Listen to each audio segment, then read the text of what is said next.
Once again, you're listening to the Hour of the Time. I'm William Cooper. Folks, I've been busy. Have to put you all at ease. This is a live broadcast, so all you willy-nilly little twits who've been running around like chickens with your head cut off, spreading the rumors that I'm dead or that the feds raided us and burned our house to the ground and killed everybody and beat up my wife, go soak your heads. When you hear stuff like that, check at the source. Don't spread rumors. And for sure, don't spread them if they come from Michigan. And no, I'm not talking about the militia of Michigan. I'm talking about the subject of Friday night's broadcast or Monday night's broadcast. I'm not sure which. Going to be an expose of the attempted takeover of the Constitution Party. All the legal ramifications I'm going to quote from documents and prove these little scum-sucking pigs are liars. So anyway, folks, stand by. We have a very special guest tonight, and you're going to see that this is indeed a government run amok. Not only run amok, but scamming the American people. It's a con job, the biggest heist in history. All of a sudden, in the middle of the night, there's a loud knock on your door. Hey, honey, something's not right. Pull out your arms. Let the scumbag pass through. We're here from the government. We're here to help you.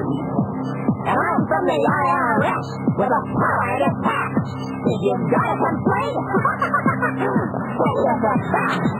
Get out of this house. Surrender your taxes. Give me your gold. You better obey if you want to come home. As for this stuff, I can do what you're told.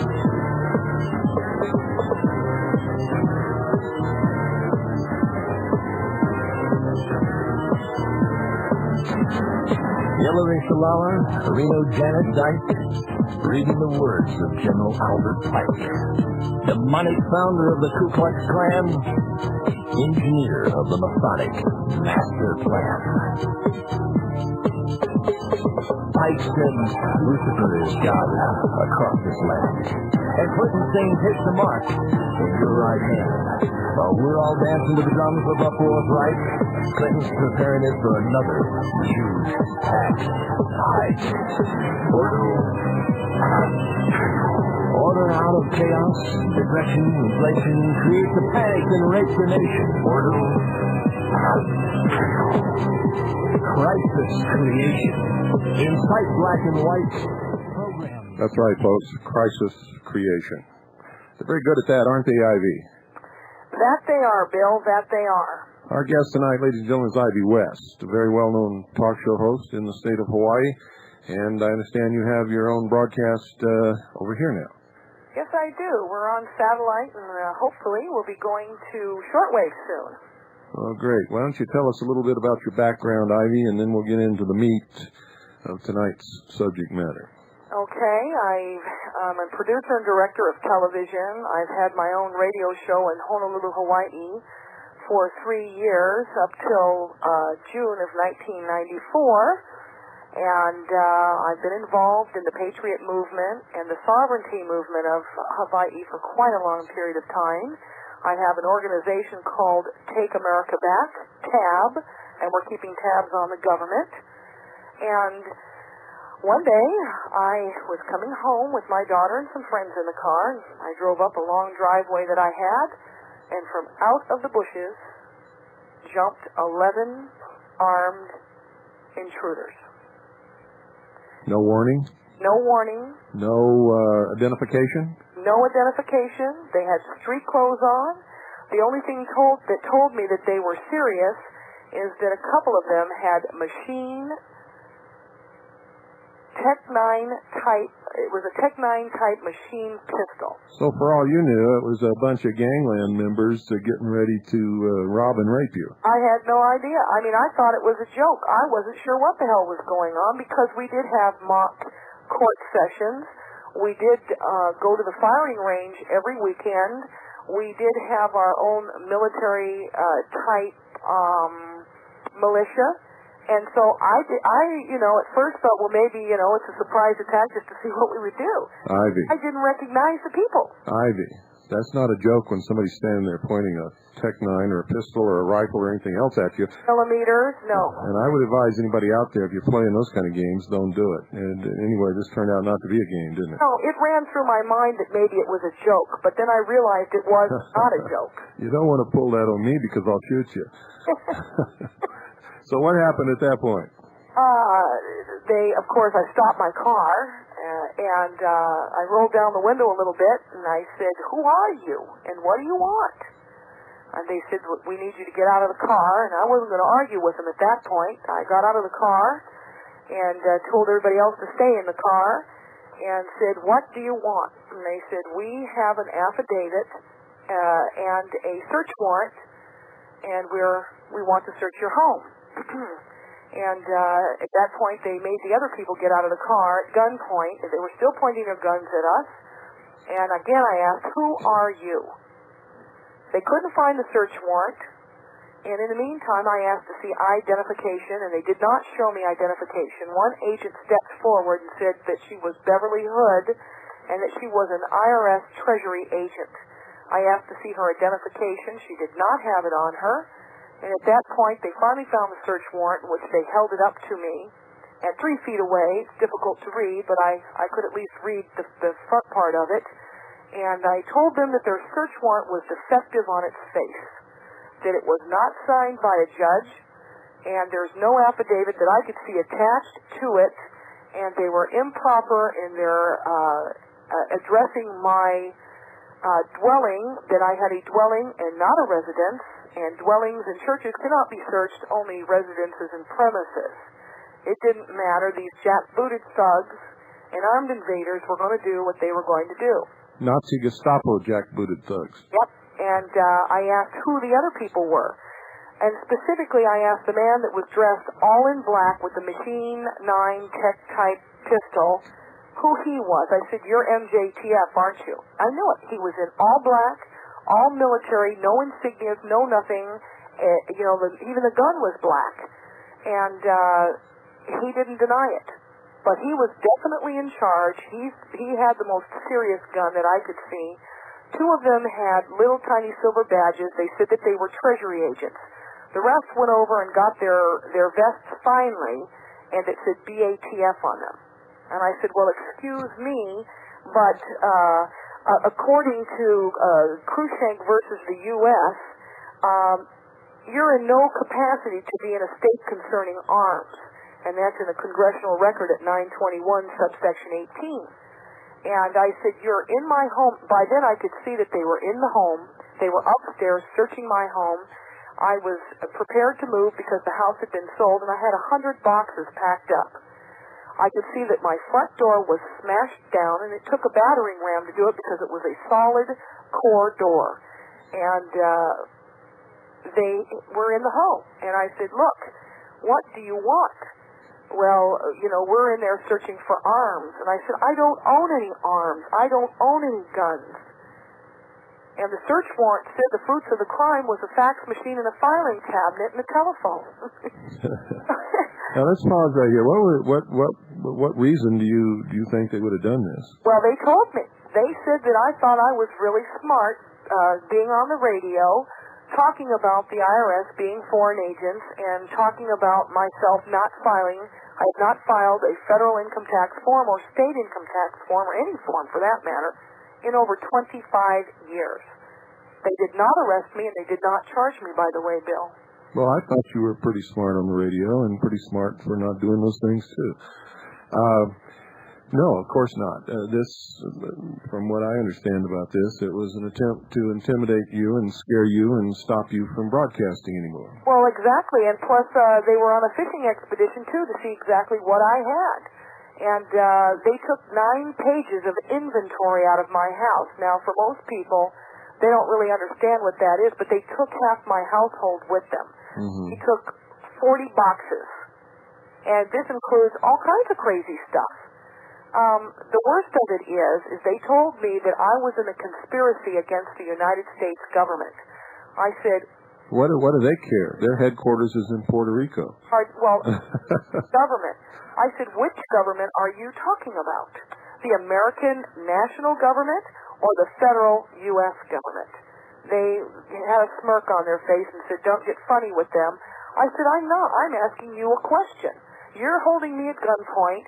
You're illegally searching my home.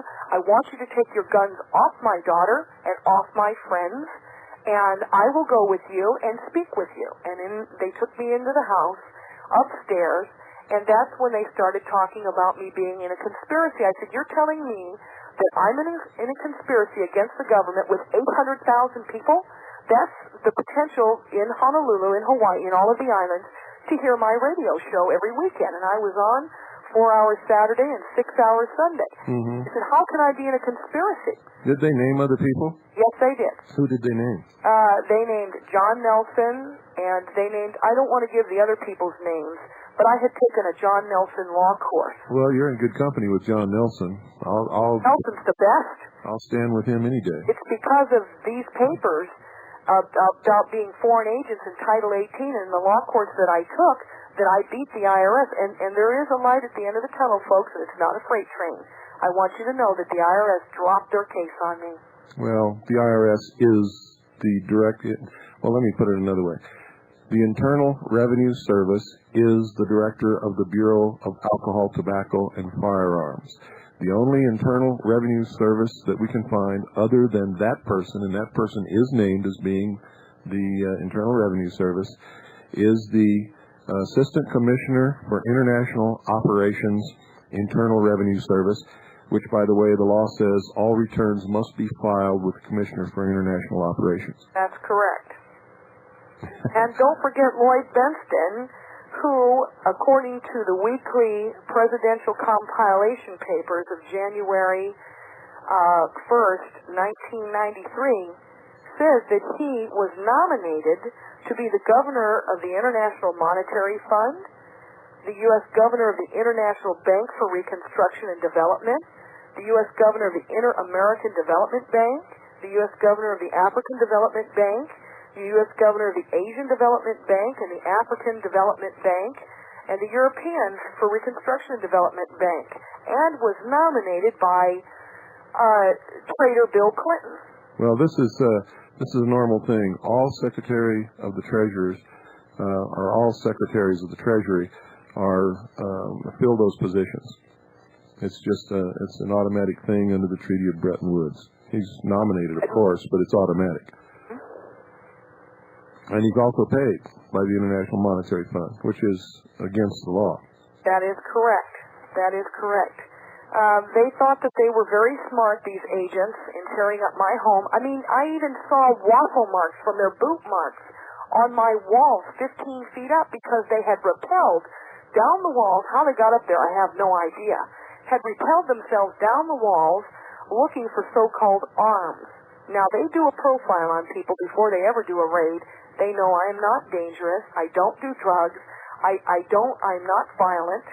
And they knew I had no weapons. Yet that is what they used to get into my dwelling and try and, take some information. Oh, they're real macho, They go after one lonely woman talk show host with a big squad of Nazi Gestapo, jackbooted thugs, machine guns, machine pistols, rappelling gear, battering rams. Ooh, boy. The worst of it is, Bill, they had smashed down every door in my house. Now, they're not locked. They're not locked at all. Yeah. You know? And I wish my bird could have gotten out because it would have bit the hell out of them. It's all part of the big macho thing, you see. They must be macho. They must intimidate and scare. It makes them feel like they have more sexual prowess when they get home. Well, it must be something. I'm not sure what it is. All I know... I'm joking, Ivy. I'm joking. Yeah, I know. They were not in a capacity to be in a state concerning arms. And all the time that they're there searching through my things, I'm telling them this. They say, so you think we're foreign agents? I said, you have the Presidential Weekly Compilation Papers and the John Nelson Courts in your hands. Why don't you read it? You know, I said, you're telling me you're going to put me in jail for 10 years for conspiracy? I said, go ahead and try it. I said, because tomorrow I'm going to be down at the United States Attorney's Office, and I'm going to file a complaint against you. And I'm going to make it stick. And I said, and I'll bet you right now, with my affidavit, I will have your jobs. Because what they don't know and what they weren't told is that they are agents of a foreign principal. Yes, I've revealed that on this program many months ago, and I've spent the last, a little over a week going over information and law and United States Code and federal regulations and the United States Attorney's Handbook and everything else to verify all of this stuff. So I know that you're right on the money. Mm-hmm. Well, only the principal has immunities and privileges set forth for the international organization, but not the agents. And guess what else they didn't do? They did not file their foreign agent registration. Under the Foreign Agent Registration Act, they didn't go down and register. Well, they've done much more than that. According to the law that I have right in front of me, they have no jurisdiction outside of Puerto Rico, U.S. Virgin Islands, possibly Guam, and that's it. Well, absolutely. And I told the United States District Court and the United States Attorney General that they don't have any jurisdiction. They are outside their venue. Absolutely. And I had been arguing with them, and I had been corresponding with them that to return some of my things that weren't a part of what they took. They took a lot of the UFO and underground stuff that I had, and I have interviewed people from around the world. I had a lot of information. They said, we've never seen so much information. I said, really? All my friends have this kind of information. I said, maybe you ought to take some of it and read it and educate yourself. I said, because I have the right to redress my government. I said, so, you know, I don't know why you're here.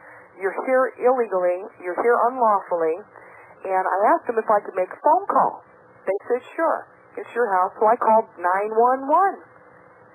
And I told 911 that I had foreign agents in my home and that they had guns and that they had no lawful right to be there and that I wanted a police report filed. And they sent the police over, too. And the IRS about freaked out because I told them there's agents of a foreign principal on the... in my dwelling, and they're trespassing, and that they work for the World Bank, and they're stealing property, and I want a record of the report, and I told them that they work for the governor of the World Bank and the IMF and Interpol, and that they have an oath that they signed with Interpol, which takes no directives from any nation or state under its constitution, and they're in there pillaging and robbing and looting. And they sent out the police. And the IRS was really mad at me for doing that, and the BATF agents. They slammed the phone down on me. I'd gotten that far into calling 911 and asked for police assistance. And what people don't understand is BATF and IRS are one and the same entity. That's correct. They're not separate organizations. In fact, the Internal Revenue Service has no authority whatsoever to investigate or authority to demand compliance or audit or anything else. All of those things are assigned to the Bureau of Alcohol, Tobacco, and Firearms. When you're actually audited for income tax, it's the BATF that is doing it, not the IRS. Boy, you got some good information there. We have it all. And the next issue of Veritas is going to turn Washington on its ear, and I doubt if anybody in this entire country will ever file another Form 1040 or income tax return in the whole history of the world. Well, there's really no reason to, unless you really are a U.S. citizen deriving your income from within that 10-square-mile enclave. Not even that. You have to be Virgin Islands or Puerto Rico. It's very clear in the law. That's right. And or the 26... And when you file a Form 1040, you are filing according to the code, according to what I've been studying and what Wayne Benson has taught me, and according to the law that I can read and see with my own eyes. You are, in fact, filing a Virgin Islands return for the importation of narcotics, alcohol, tobacco, or firearms from either Puerto Rico or the Virgin Islands. That's right. That is right. And it is a tax. I mean, if you really do those things, you do have to pay the tax to a taxpayer. You don't have to do the return. You pay the tax to the taxpayer. The taxpayer is actually a revenue collection agent who then files a return of the money that he has collected in the taxes to the Virgin Islands. That is correct. That is correct. So anyway, what happened? What did you do the next day? Well, I went down, and like I said, I filed with the United States Attorney General for the United States District Court for Hawaii a complaint. And I made a complaint based on the paperwork and the course that I took from John Nelson. Mm-hmm. And I also put forth an affidavit. It's a 25-page affidavit. And if anybody wants it, they can call me and get it. And I showed that Clinton nominated Lloyd Bentsen to be the U.S. Governor of the International Monetary Fund for a term of 5 years. This nomination was approved, and that I knew that the International Monetary Fund was an international, intergovernmental organization in accordance to Title 22, USCA. That's correct. Mm-hmm. And that I told them that I had read and possessed documents and copies directly from the law books and other public documents, and I had proof that the International Monetary Fund has international jurisdiction. And I filed some more papers and stated that the International Monetary Fund Articles of Agreement maintains a multinational use of currency and a multi-international jurisdiction stability, and that's why they had that MJTF agent. Now, that was the very first one I had ever personally seen. We've seen lots of black helicopters in Hawaii. We've seen a lot of troops. Now, wait a minute. Bobo Grits in his newsletter says there is no such thing as MJTF. Black helicopters are not a threat to anybody. We're all a bunch of Looney Tunes. Well, I stood and talked to Bo Greitz this weekend at the Preparedness Expo, and I told them that I was personally raided by them, and I am an eyewitness to that. Now, I don't know why he's saying that, because they do exist, and I have personally seen the black helicopters, and I know how to tell the difference. Well, tomorrow night I'm going to read it right out of his newsletter, so everybody will get to hear what he says. Well, you know, then I'm sorry to say that he's mistaking, and maybe he hasn't seen them, or he's... No, my dear, he's a Trojan horse. He's doing exactly what somebody's paying him to do. Well, you know, interestingly enough, Bo Greitz, I heard him say there that he would pay $10,000 in gold for anybody that could prove... I think they said that you had a tape stating that he was a 32nd degree Scottish Rite Mason. No, he won't let anybody get the tape. Oh, well, he says if I was at Freedom Call 90 in Las Vegas in 1990. Have the tape? In July. Uh-huh. When he got up and gave his talk, he introduced himself as he always does and gave his credentials and all his organizations and memberships and everything. And he said, and I was there, and I heard him say it with my own ears, that he was a 32nd degree Freemason of the Scottish Rite. Recently in Los Angeles, and a whole audience of people heard it there, he said that he had been an FBI informant since the age of 18. Oh. And both of these things, both of these events, tapes were made. But you can't get those tapes of his talks. Nobody has a... You can get everybody else's tapes, but you can't get his tapes. Does anybody have a copy of that?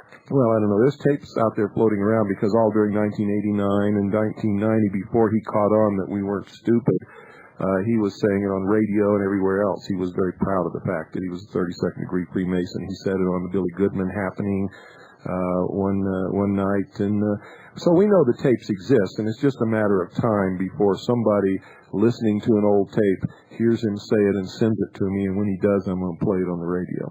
Wow.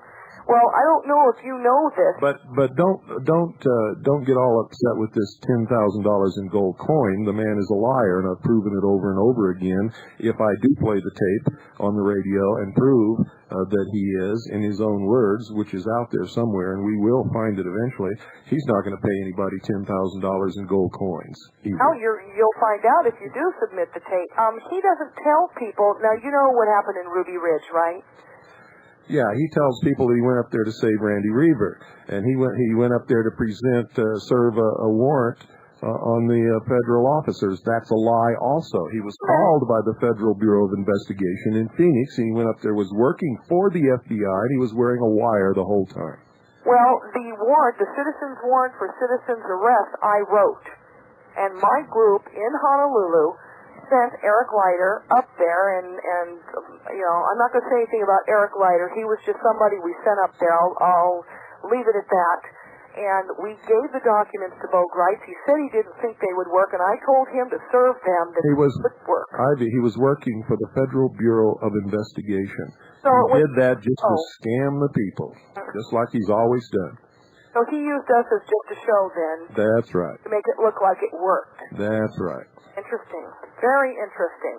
Well, it's interesting, Bill, because at the Preparedness Expo, I went up to him. I said, do you remember me? Do you know who I am?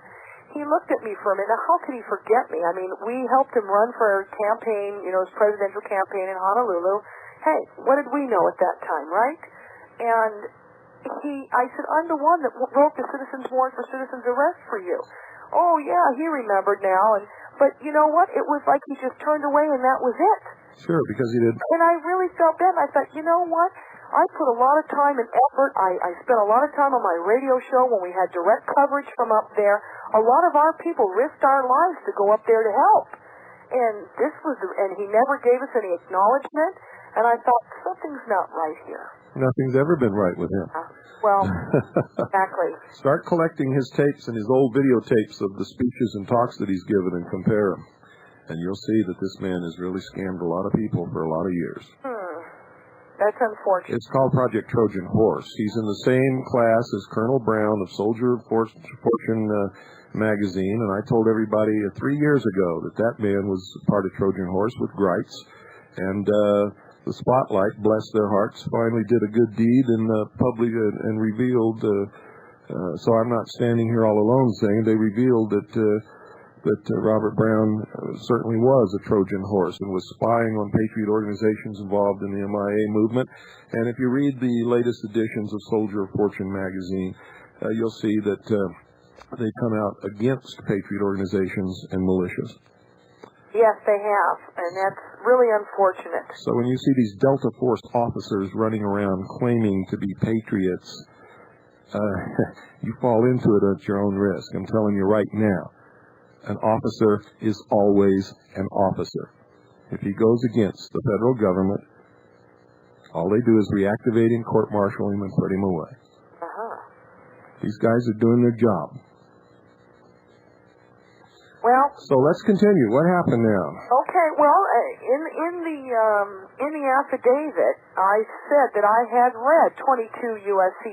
611, and it says the term agent of a foreign principal means any person who acts as an agent, employee or servant, or any person who acts in any other capacity at the order, request, or under the direction or control of a foreign principal, that they are a foreign agent, and they engage within the United States in political activities or in the interest of such foreign principles.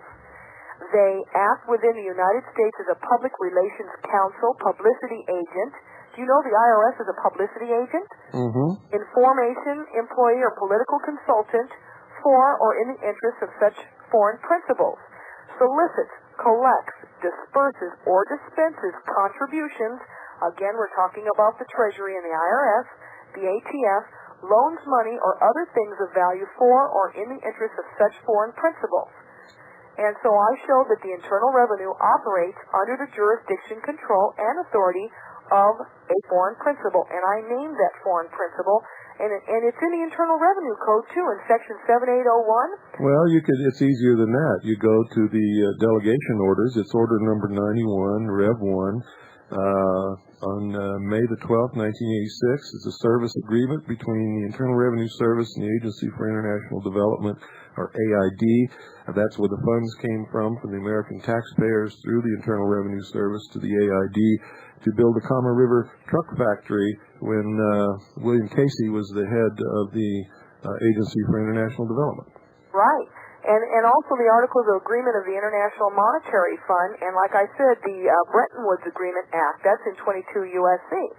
So you can go through this stuff, folks, and look at it for yourself. Even the Executive Order 9751 of July 11th, 1946, designated the International Monetary Fund as a public international organization entitled to enjoy the privileges and immunities based on the legal fact that the international organizations set forth in that act. It's turned over. Let me say that again. It's the Bank for Reconstruction and Development under the International Monetary Fund that runs all of this stuff, supervising the bankruptcy in 1933 of the United States of America. And all this was done under the March 9th order of what's his name, old Roosevelt, when he actually cornered the market on everything under the War Powers Act. So that's how all this came about. It's a redistribution of wealth. It's a payoff the debt. Also in 1933, under the Trading with the Enemy Act, they went in and redefined who the enemy was. Are you ready for this, Bill? It's the people. It's the American public. Yes. They redefined the Trading with the Enemy Act as the enemy was the American public. Yeah, we got to take a break here. Don't go away. Take a break.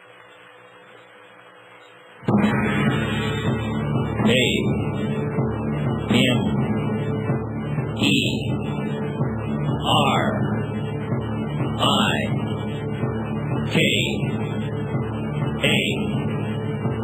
Comrade Clinton is marching us towards the millennium. His agenda, a new world order. He intends to foreclose upon the people and the property of the United States of America. Actually, Anthony's right on, but it's really not Clinton. It's the people who pull his little puppet strings, because that's really what Clinton is. He's a puppet. Folks, if you understand the meaning of what we're talking about tonight, you understand that we're in terrible, terrible situation. And there's going to be consequences to this. And when it all comes out in the wash, when everybody really begins to open their eyes and take action, and I hope with all my heart that it's peaceful action that everybody takes, this economy is going to come crashing down because it's built upon nothing. And if you don't have some real money, you're going to suffer. I was listening as I was traveling back home today from Wayne Benson's office, and I heard Barry Young on KFYI in Phoenix telling everybody that you can't deal in gold coins and you can't do all this stuff. It's just a way to cheat and not pay your taxes. We all know you got to pay your taxes, and we all know that if you do this, you're just cheating on your taxes. Well, Barry Young just showed his butt real well to the whole world. It's just like he was stripped naked right there in the middle of the intersection in Times Square. He doesn't know what he's talking about. He's the biggest sheeple that's probably ever been on radio, and I felt so sorry for him because there's so many good people out there who knew that this guy was talking strictly from a point of absolute ignorance. He's never cracked a book, never looked at the law, and he's going to get hurt real bad. And everybody that listens to him is going to get hurt real bad. What you're hearing tonight, what you heard when Wayne Benson was on and when Tina and Mark Terry were on, what those of you who heard when you attended the seminar down in Phoenix is the truth. And let me tell you something. It's all going to come out. things are going to change, hopefully for the better. It won't be us that does anything bad. It will be those people who don't want to lose their power and their wealth and their stranglehold of the American people that will do something dastardly if anything is done. But whatever the case, we have to be prepared. And the only way to be prepared is have what we need to survive during hard times. You need food. You need something to protect yourself and your family and your community with. You need real money. You need shelter. You need lots of fresh water. All you have to do is turn off the water to make most people come down to their knees. One of the things I can help you get, folks, that is food storage, which we'll talk about on another night, and real money. Call our sponsor, Swiss America Trading, at 1-800-289-2646. That's 1-800-BUY-COIN. 1-800-289-2646, folks, and do it now. You know we all tend to procrastinate. A-N-E-R-I-K-A.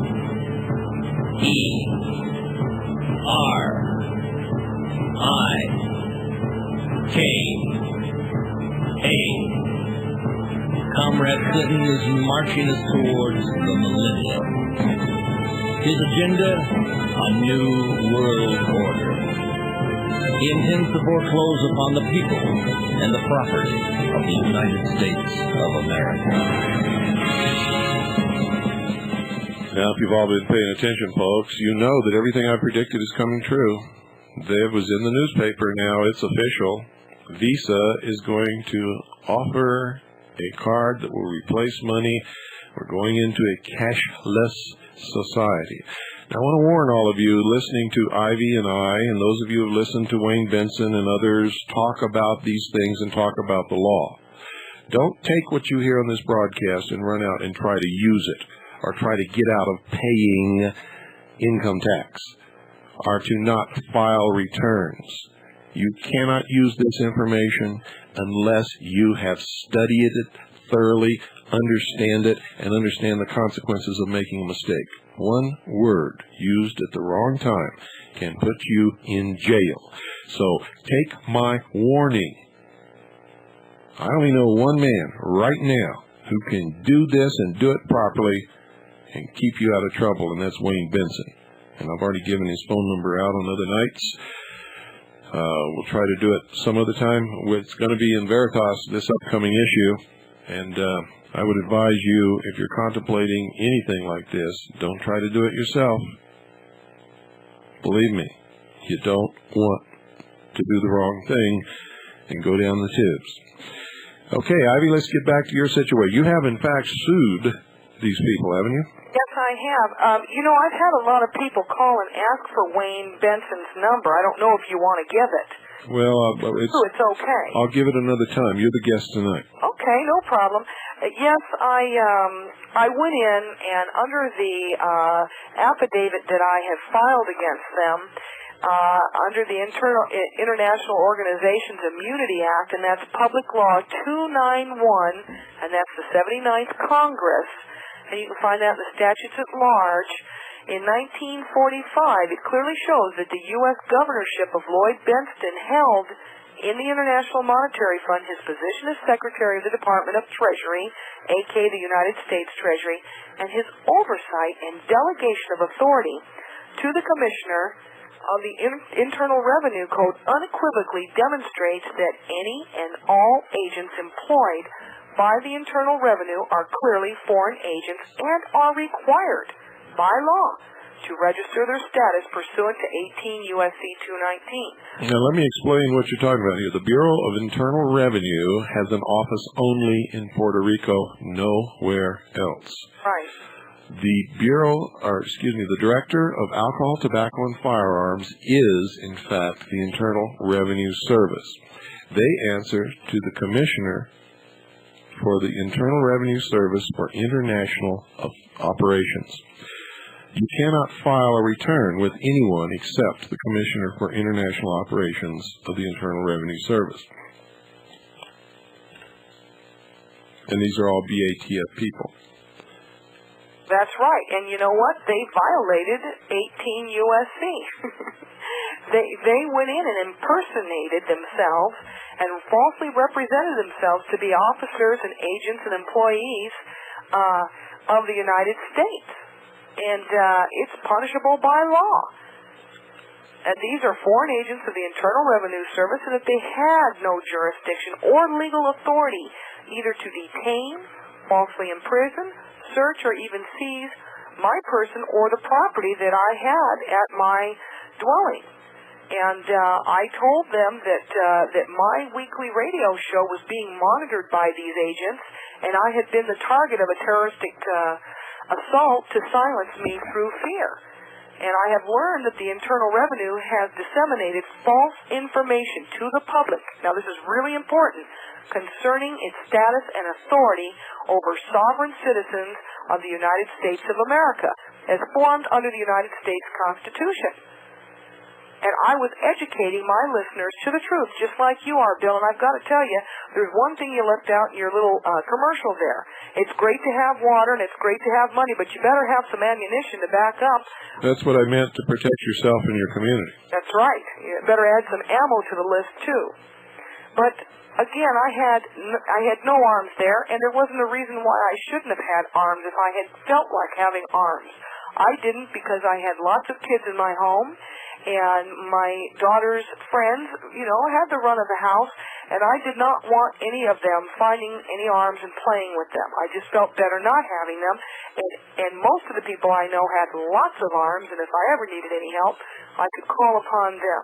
I didn't feel that I needed to be armed, and I don't know. I don't know what I would have done had I have been armed. Maybe it was better that I wouldn't have been, because I have enough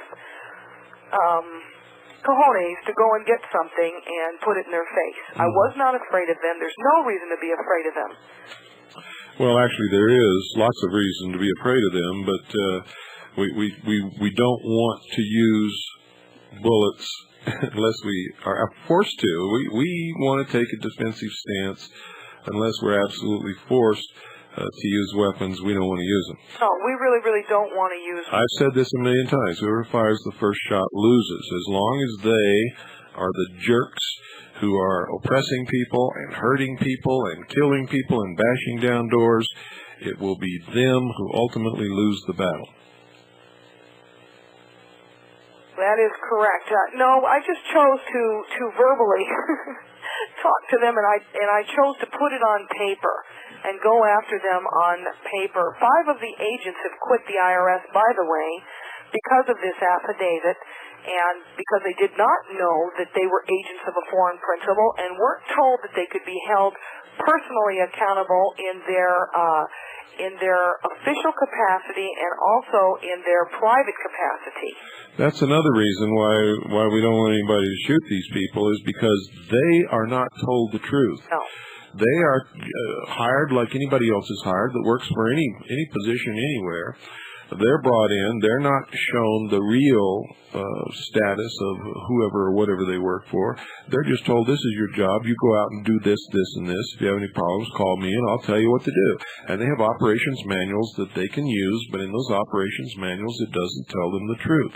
It doesn't tell them, for instance, that the definition of states in the law that they're working under, which tells them that they have jurisdiction in the states, actually refers to and is defined within the law very clearly as the District of Columbia, U.S. Virgin Islands, Puerto Rico, the United States Northern Marianas Trust Territory, and other property and possessions of the United States, or the U.S., as it's sometimes referred to.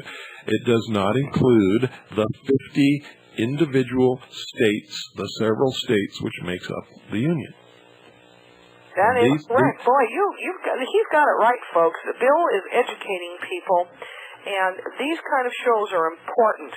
They're important because talk radio is one of the last bastions of free enterprise that we have out there. Now, the IRS, after I filed this affidavit, I didn't hear anything, and I, of course, sued the judge and started suing the agents. I didn't hear anything from them for almost a year. in May of this year, I got a phone call from them, and I recognized the number on my pager, and I called them and said, what do you want? And they said, well, we need you to come in. I thought, great, now they're going to arrest me, and I'm going to have to really be embroiled in a battle. And I said, well, I can't come in. I'm on the mainland. I'm not in Hawaii. What do you want? Well, we need you to come in and get your things. Now, I've been arguing with them. Pardon me? I'm just laughing. I think it's wonderful. Yeah, we need you to come in and get your stuff. And I said, now, is that all of my stuff or some of my stuff? Because I had been fighting with them over the fax machine and the filing cabinet and the telephone, so I could at least make phone calls. And so I thought they were giving me back part of the things I've asked for and proven that, you know, who they belong to. They said, no, we need you to come in and get all of your stuff. I said, all of my stuff? Why? Well, we're dropping the case on you. I said, you're dropping the case on me after holding us at gunpoint for 5 hours, threatening me and telling me you're going to put me in prison and all my friends for conspiracy, and I lost my job at the radio show. I said, you're going to just drop the case?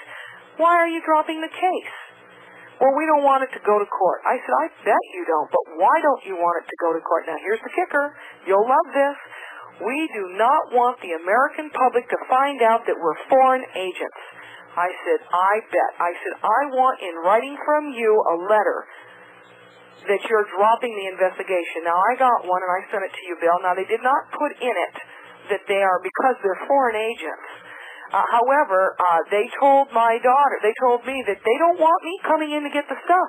They wanted to deliver it. Now, I wasn't there. I was on the mainland, so I had to send them a limited power of attorney that my daughter could receive the goods, and the next day, I faxed it to them, the next day, they delivered everything to her. Said, don't call us, we'll call you. And tried to go away quietly. Now, I filed a tort claim against them for damages because once they've dropped the case, I now have legal recourse to go after them under, you know, damages. And that's what we have done, and we're in the middle of fighting with them over it. And I believe that I'm going to get a judgment against them. It's part of the law. It's part of the courses I took. And it's what happens when you know what to do. Yes. And you're absolutely right. You should not run out and try this stuff. The reason John Nelson does not sell his tapes or his courses because he does not want people to go out there and erroneously make a mistake and mess up what would set a case precedent or what might get you in trouble because you did not have all of the information or understand correctly the implications of what you're doing. That's right. People have wrongfully used a lot of the information that they think they know and don't really, and what happens is nobody else can use it after that because they've screwed it up with some stupid court ruling. Mm-hmm. Now, if people want my affidavit, I don't know if it's okay to give my number out or not. That's up to you. Oh, yeah, sure. I do work for Perceptions Magazine. Most of your listeners have heard about Perceptions. You've helped to promote us on the air. I am the marketing director for Perceptions, and like Veritas, it's a great publication. And so if you want to call now, and even if people want to have a trial issue of Perceptions, we're willing to give them a trial issue. We've got a lot of this stuff in the magazine, and they can call and ask for me personally if you would, if you want the affidavit. It's 1-800-276-4448. And you can call now. Now, there's not a whole lot of people here. There's some people here. There'll be more people there tomorrow. Tomorrow's a better day to call for the magazine, but you can always call at 1-800-276-4448. Now, I've had other people take my affidavit, put their name in it, change it to their situation. I include the law. Don't do that, folks. Pardon me? I said don't do that. But it's worked. No, don't do that. Every case has its own peculiarities, and if you take a form and just take out whatever's in there and put your stuff in, it can backfire on you big time. Now, Bill, I don't let people do that. I talk to them personally about their case to see the situation, and I don't... Yeah, but that's not what you were saying. You got to make sure that they understand what you're talking about. Okay, I don't advocate just taking this and blankly using it to fix your problems. That is not what I want you to do. Okay? I do not want that to happen. You must understand the law you're reading. You must understand the action you're taking, because ultimately you stand before the court when you file these papers, and if you don't know what you're doing, they have got you. That's right. So you must know what you're doing. And I think your listeners are getting pretty smart here with some of the great information you're giving them. Well, they're not smart enough, and neither am I. We're all learning. I've stumbled through, and I'm making it okay, but I don't claim to be an expert, and that's why I don't open classes and don't teach, and I don't teach on the air. I just give out information. Right. And I don't to people. teach either, or go on the air and do that either, because I don't want people getting in trouble. Now, if you can't reach me, please leave your name and your phone number at least, so we can call you back. Because we do have an answering machine, and I can hear the phones going crazy out there. And, so at least leave your name and your phone number, and we will call you back. And probably the machine will shut off after a certain amount of calls, and you're going to have to call tomorrow. So, but you know, it was a great experience. It was. Because first of all, my daughter was there, and she's been through me now. You know, I don't want to go into other things that have happened to me, but I've been raided by other agencies. And she's been there when we've been raided. And this was a first-hand exercise for her to witness what you can do and not be afraid. And I wasn't belligerent, and I was nice. There's no reason to get them mad at you because they have the upper hand. Let's face it, folks. And I thought it was a great opportunity to educate those people that were standing there. They didn't know. And the icing on the cake was when I got a call from the IRS to come and get my stuff, and they actually delivered to her everything and a letter saying they dropped the case. For me, the years of fighting, the years of research, the years of legal courses I've taken paid off and my daughter's been to court with me before on traffic. I've won every single case. I've gone through all of those steps, but this was the best one because the IRS is a scary thing. You know, it's a heavy-duty thing. It's one of the harder branches of government that come after people and intimidate and terrorize and scare. And it was just a wonderful feeling for her to know, and a vindication for me, that I'm on the right track and that there is a divine legislator of the universe that does protect us and that does stand by us when we do right. Yeah, let me blow all your minds. Yours too, Ivy. Okay. In the handbook for the United States Attorney, or for the United States Attorneys, it's written by the Supreme Court. So you don't have to challenge it, and nobody can challenge it because the Supreme Court wrote it. There's a Rule 54. Under Rule 54, there's a Rule 54C. And you can find this in Title 28 United States Code. It's Rule 54C. Application of terms as used in these rules. The following terms have the designated meanings. And it means exactly what it says. Act of Congress includes any act of Congress locally applicable to and in force in the District of Columbia, in Puerto Rico, in a territory, or in an insular possession. So acts of Congress do not apply to the several states either. That's excellent. That's excellent. I want people to know that I'm going after these agents for both being fined and imprisoned, because it says under Title 18-951, whoever, other than a diplomatic or consular officer or attaché, acts in the United States as an agent of a foreign government without prior notification to the Secretary of State shall be fined not more than $5,000 or imprisoned not more than 10 years or both. Now that's just one of the violations of law that I charged them with. I charged them with 1, 2, 3, 4, 5, 6, 7 under 18 U.S.C.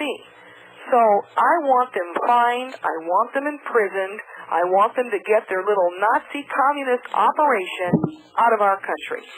I think also if we educate these goons, they'll stop being goons and will be on our side, because I don't think they want to be doing what they're doing. I think that they believe that they're doing the right thing, and they've been lied to like the rest of us. Well, they're being paid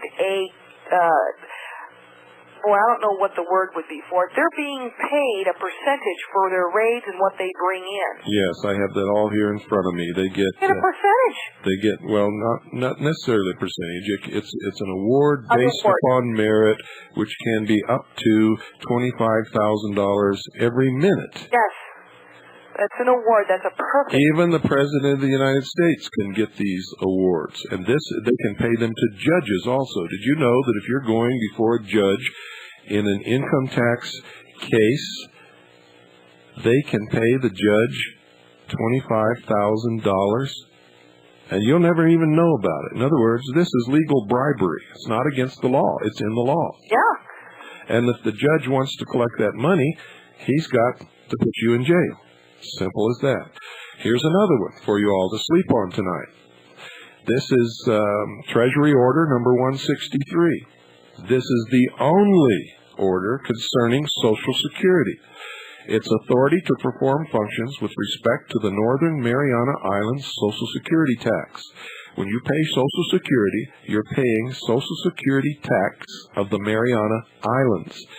There are no trust funds for Social Security. Period. Zero. Zip. None. It's a general fund that's been broke 3 times. That's right.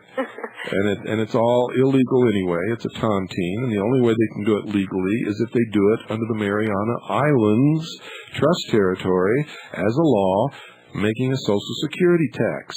And they apply it to the American people because if you're a citizen of the Mariana Islands, Puerto Rico, or the U.S. Virgin Islands, you are a U.S. citizen. So they say all U.S. citizens have to do this, so all sheeple who think they're U.S. citizens do it. That's right. We are, in fact, citizens with a capital C of the United States of America. We are not U.S. citizens, never have been. Ivy, I want to thank you so much for being a guest tonight. Why don't you give out your number so people can call you if they want to, and then we've got to get out of here. All right, the number to call it's at Perceptions Magazine. It's toll-free, 1-800-276-4448. Leave your name and your phone number. I promise I will call you back. Even if 200 of you call, I will call you back. You're going to have to give me some time throughout the week to call you back, but we will. And if you want to get a trial offer of Perceptions Magazine, give us a call. We'll help you out with that as well. And Bill, you've got great information. Well, thank you. And I appreciate you letting me tell my story on your radio show. It makes me feel better. I do have a radio show back again, and you can find us on satellite if you want to listen to that. It's unfortunately at the same time as yours, so I won't say anything about it. I'll just leave it at that. Okay. Thank you much. Thank you very much. And good night. Aloha. Well, folks, that wraps it up for tonight. If you want to learn about all this stuff as much as we can possibly give you, I think the next several issues of Veritas are going to be full of it. Absolutely full of it. And like always, we'll turn Washington on its ear. But remember, don't even try to use any of this stuff unless you have studied it to the point where you're an expert. And believe me, you don't have to study it very long to know more than anybody in the IRS or the VATF or the Treasury Department. Good night, folks, and God bless you all.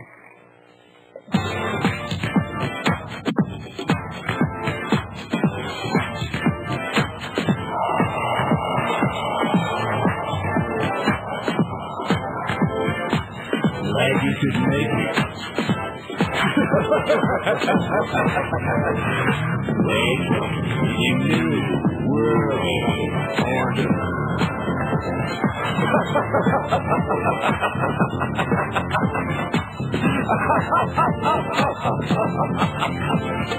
Never in human history has so few taken so much from so many as America's Illuminati and their warlords of Wall Street and Washington.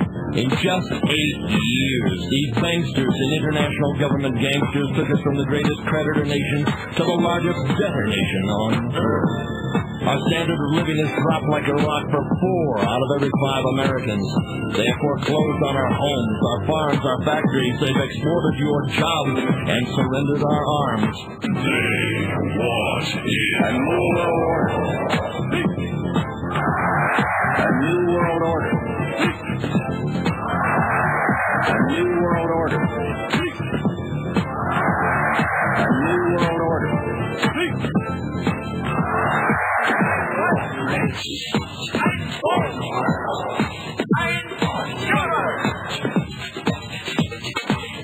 The Illuminati wants you to be a slave from birth to grave. The banksters own the